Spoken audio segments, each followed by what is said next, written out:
Bonjour à toutes et à tous. Aujourd'hui, je vous parle d'un film que j'ai eu la possibilité d'aller voir en avant-première et qui sort demain au cinéma. Il s'agit d'Adieu les cons d'Albert Dupontel.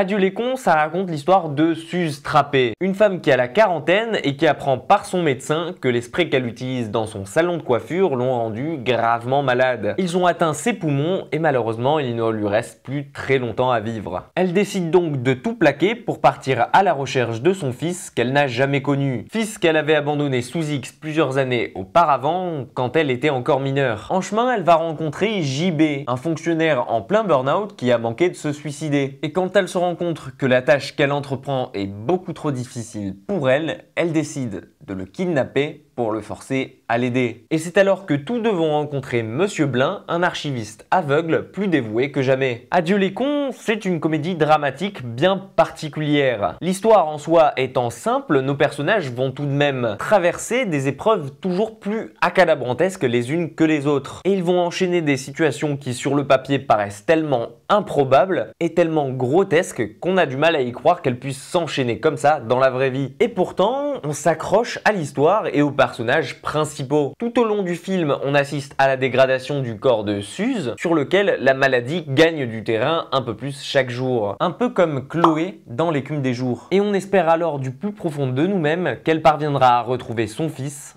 avant de mourir. Car finalement, Adieu les cons, ce n'est pas tant une comédie que ça. C'est même un film d'amour, un amour pour une mère envers son fils, et son inconsolable tristesse à l'idée de ne pouvoir jamais le rencontrer. Mais aussi l'amour de quelqu'un qui parfois peut être très difficile à avouer. C'est donc un film sur la connaissance de soi et sur l'acceptation par le biais du personnage d'Albert Dupontel qui au début avait peur de se faire remplacer par des plus jeunes que lui dans l'entreprise auquel il s'est dévoué corps et âme toute sa vie. Mais Albert en profite aussi pour détourner dans ce film notre société en dérision. Une société qui de nos jours est de plus en plus rivée sur ses écrans et n'arrive pas à s'en détacher. Il se moque d'ailleurs d'elle par le biais de son propre personnage, toujours scotché à un ordinateur et qui avoue n'être rien sans la technologie, à tel point même qu'il en oublie l'essence même de la vie et la simplicité des émotions, chose qu'il n'a pas connue depuis très longtemps. Qui permet d'ailleurs au personnage aveugle de Nicolas Marié de rentrer en scène pour nous remettre les idées bien en place et nous montrer que même s'il a perdu la vue, il est sûrement l'un des plus justes dans sa vision des choses et n'a pas oublié les plaisirs simples comme faire rire ou montrer de l'empathie, chose dont une machine est incapable. On appréciera aussi au cours du film la présence de certains guests comme par exemple le Palmacho et bien d'autres, mais ça je vous en dis pas plus pour vous préserver la surprise. Albert Dupontel nous offre donc ici avec ce film une très belle satire de notre société à travers ces personnages qui nous font autant rire